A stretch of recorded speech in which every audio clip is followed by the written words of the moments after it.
आज वेदिका स्वामिनीला सुट्टी होती आणि त्यामुळे आम्ही निघालो होतो मामाच्या गावाला। आणि आता 4:00 वाजले होते आणि पाऊस इतका पडला होता, सकाळपासून खूपच पाऊस सुरू होता आणि आता नुकताच पाऊस उघडलेला, तर आम्ही निघालो होतो गावाकडे। आणि इथे आम्हाला घोडेसुद्धा दिसले आणि आता बसमध्ये बसल्यानंतर ह्या घाटामध्ये खूप काही हिरवळ आहे आणि खूप सुंदर आहे। आता बारी उतरल्यानंतर इथून बस इतक्या फास्ट जातात, नांदुरीपर्यंत खूपच फास्ट असतात आणि ठिकठिकाणी असं शेतांमध्ये भाताचे रोपं खूप छान झाले होते। आणि आता आम्ही इथं आलेलो आहोत फायनली स्टॉपवरती।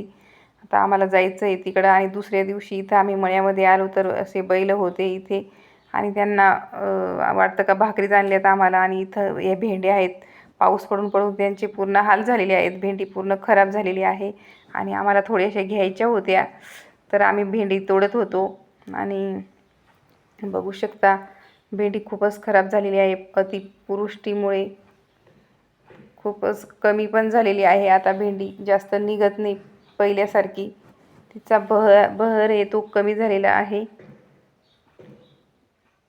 आणि आता पाऊस उघडलेला होता त्यामुळे वातावरणात एकदम गारवा आणि खूप थंड थंड छान वाटत होतं, फ्रेश वाटत होतं। आणि इथं पेरण्या पण झालेल्या आहेत। हा आहे सोयाबीन आणि दुसऱ्या पट्टीमध्ये आहे इथे भुईमूग, हा आहे भुईमूग।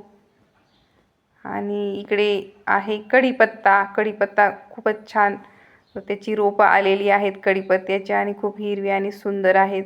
आजच्या व्हिडिओमध्ये एवढंच।